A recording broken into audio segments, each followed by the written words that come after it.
Bonjour, le cours d'aujourd'hui concerne l'équilibre des équations chimiques. Mais avant de commencer l'équilibre des équations chimiques, on va voir certaines notions de base. Par exemple, si on prend la molécule de CH4,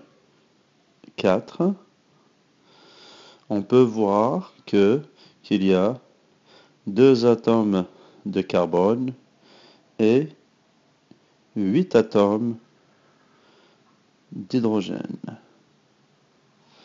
Donc on multiplie 2 par le 1 qu'on n'écrit pas ici.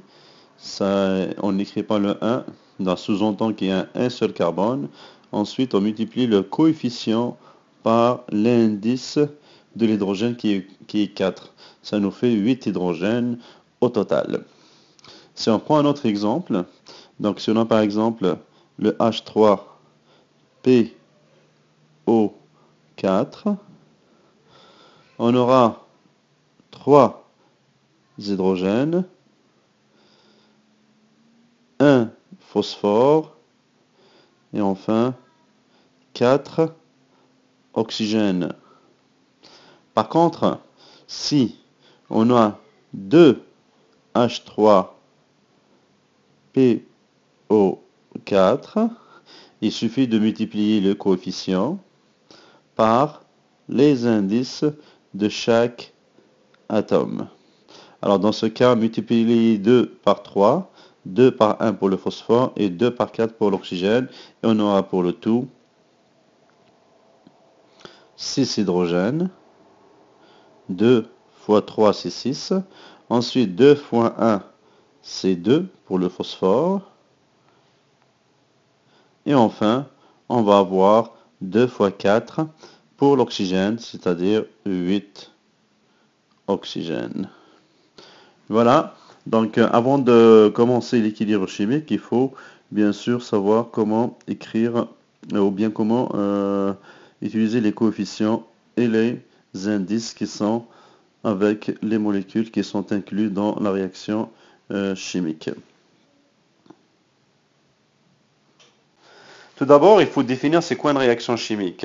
En fait, une réaction chimique, c'est une réaction qui a lieu quand une substance ou plusieurs substances réagissent ensemble pour produire des produits. Alors, ou bien pour donner des produits. On a dans une réaction chimique toujours des réactifs qui vont donner toujours des produits.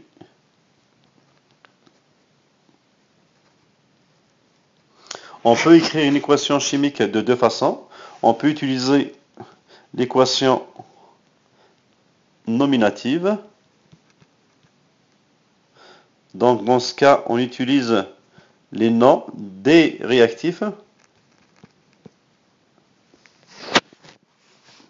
Alors par exemple, on prend de l'hydrogène, donc on écrit le nom complet, l'hydrogène, mélangé à de l'oxygène, donc le plus veut dire qu'il réagit ou bien mélangé à de l'oxygène, donneront de l'eau. Alors cette équation est appelée une équation nominative. Une autre façon d'écrire les équations chimiques, c'est l'équation squelette. Équation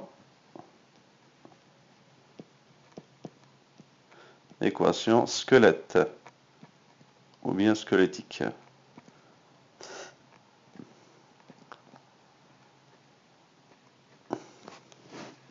Alors on prend le même exemple, hydrogène, H2, plus O2 donnera de l'eau.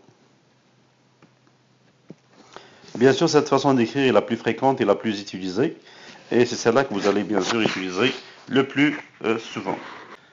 Maintenant, si on veut équilibrer une équation chimique, on va procéder par tâtonnement, qui est basé sur, bien sûr, le principe de la loi de la conservation de masse. C'est-à-dire, dans ce cas, pour équilibrer une équation chimique, il suffit tout simplement d'avoir le même nombre d'atomes dans les réactifs que dans les produits. On va montrer un exemple et on prendra l'exemple qu'on a utilisé tout à l'heure pour définir une équation chimique. Alors, on prendra de l'hydrogène qui réagit avec de l'oxygène et donnera de l'eau.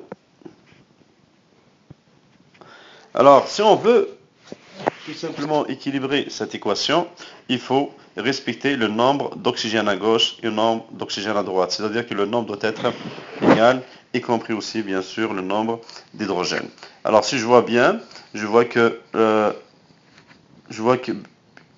l'hydrogène a 2 dans les réactifs et 2 aussi dans les produits. On voit aussi que l'oxygène, il y en a 2 dans les réactifs. Par contre, il y en a un dans les produits. Alors, pour équilibrer, il suffit seulement bien sûr de voir le nombre d'atomes à gauche et à droite de chaque côté de l'équation. Alors ici, on a 2 hydrogènes, donc j'y touche pas. Par contre, ici, j'ai 2 oxygènes et 1 oxygène.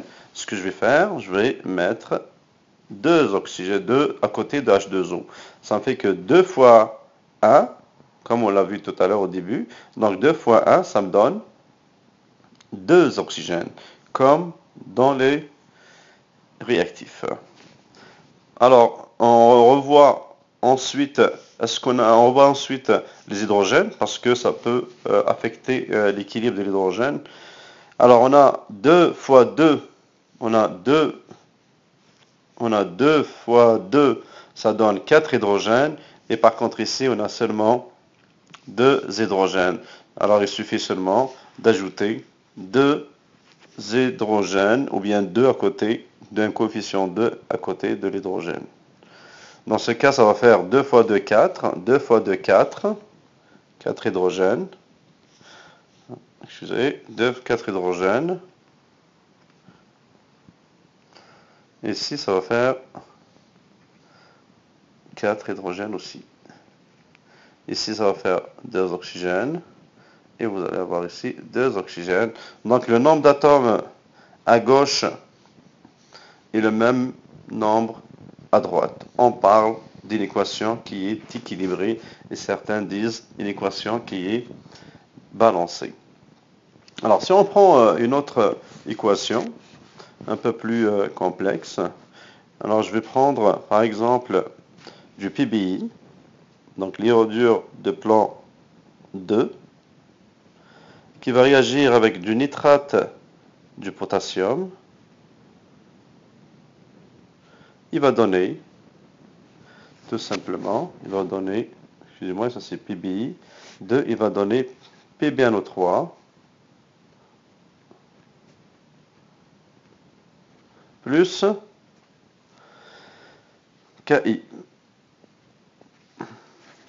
Alors, KI. Alors, pour équilibrer une équation, d'abord, il faut faire les déplacements qui sont nécessaires. Alors ici, je l'ai écrit automatiquement, on va le voir après. C'est un déplacement double. Mais avant de commencer à équilibrer, il faut toujours écrire d'abord les composés avec leur déplacement, PbNO3 par exemple ici, et plus KI.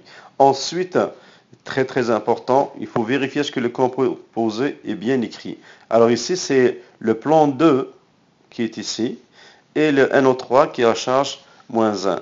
Alors dans ce cas, on a ici 2 plus 2, ici on a moins 1, et là, on doit faire le chassé croisé. Le 2 vient dans le NO3 et le 1 vient ici dans le plan qu'on n'écrit pas. Donc ça va donner une molécule qui est, ou bien un composé qui est de cette forme, PbNO3 2. Pour KI, alors pour KI, il y a un plus 1, il y a un moins 1. Donc, la règle de la somme nulle, plus 1 moins 1, ça donne 0, donc KI reste comme tel. Voilà, c'est pas parce qu'il y a un 2 ici qu'il faut écrire un 2 automatiquement ici. Ça dépendra avec quel atome se trouve l'iode. Donc, l'indice va changer en fonction de l'atome avec lequel il se trouve. Alors, faites attention à ça, c'est une erreur qui est fréquente. Une fois que vous avez bien écrit vos composés, il suffit maintenant d'équilibrer en respectant tout simplement la loi de la conservation de la masse. Le nombre d'atomes à gauche doit être le même nombre d'atomes à droite. Alors on commencera par les ions polyatomiques. Alors je vous conseille de commencer par les ions polyatomiques, ça va faciliter votre équilibre. Alors ici on a 2 NO3, comme vous le voyez ici, vous avez 2 NO3, alors qu'ici on a un seul NO3. Alors, ce qu'il faut faire, comme on l'a fait tout à l'heure avec les autres, il faut écrire tout simplement 1, 2 comme coefficient. Ça donne 2 fois 1 au 3, comme dans les produits. Maintenant, on a 2K. Il faut tout simplement ajouter 2K de l'autre côté parce qu'on a 1 dans les produits. Ça fait bien sûr un équilibre entre les deux. Maintenant, on regarde le plan. Le plan, on en a un dans les réactifs, comme vous le voyez ici. Et on a bien sûr un dans les produits. Donc le problème ne se pose pas. Pour l'iode, on a 2 ici. Mais bien sûr, on a maintenant aussi 2. 2 fois 1, comme on l'avait au début. Ça donne 2 éléments d'iode. Et voilà, l'équation est bien équilibrée.